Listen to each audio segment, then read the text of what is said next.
আসসালামু আলাইকুম ওয়া রাহমাতুল্লাহ। পবিত্র নগরী থেকে অল্প দূরত্বে অবস্থিত এক ঐতিহাসিক ও বরকতময় মসজিদ আল জোহরানা বা জিরানা মসজিদ। এটি সৌদি আরবের জিরানা নামক স্থানে অবস্থিত।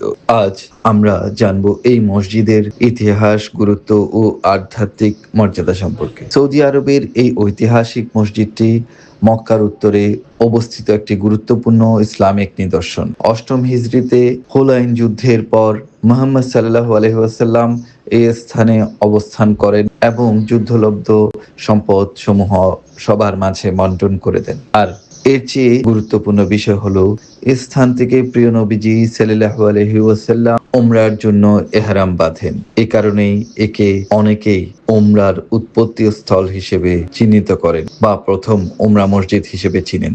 সেই স্মৃতি বিজড়িত ঘটনাই আজকের জোহরানা মসজিদকে করেছে ঐতিহাসিক ও অনন্য। বর্তমানে এটি মিকাত হিসেবে সর্বজন স্বীকৃত। হজ ও উমরা পালনকারীরা এখানে এসে ইহরাম বেঁধে পবিত্র কাবার উদ্দেশ্যে যাত্রা শুরু করে। এই কারণে একেই অনেকে পুরনো উমরা মসজিদও বলে ডাকে। অনেক ইসলামী স্কলারের মতে স্থান থেকে ইহরাম বাঁধার বিশেষ ফজিলত রয়েছে। বর্তমানে মসজিদটি সুন্দরভাবে সংস্কার করা হয়েছে। প্রতিদিন অসংখ্য মুসল্লি ও উমরা হাজি এখানে আসেন। জোহরানা মসজিদ শুধু একটি স্থাপনা নয়, এটি ইসলামের ইতিহাসে এক জীবন্ত স্মারক। মক্কা কিংবা সৌদি আরব সফরে গেলে, উমরা করতে গেলে, হজে গেলে হাজিরা এখানে এসে দুরাকাত নামাজ আদায় করেন। ইতিহাস, ইবাদত ও আধ্যাত্মিক এক অপূর্ব সমন্বয় এই জোহরানা মসজিদ। আল্লাহ আমাদের সবাইকে এখানে আসার এবং এখানে এসে দুরাকাত নামাজ আদায় করার, এখান থেকে এহরাম করে উমরা পালনের তৌফিক দান করুন, আমিন।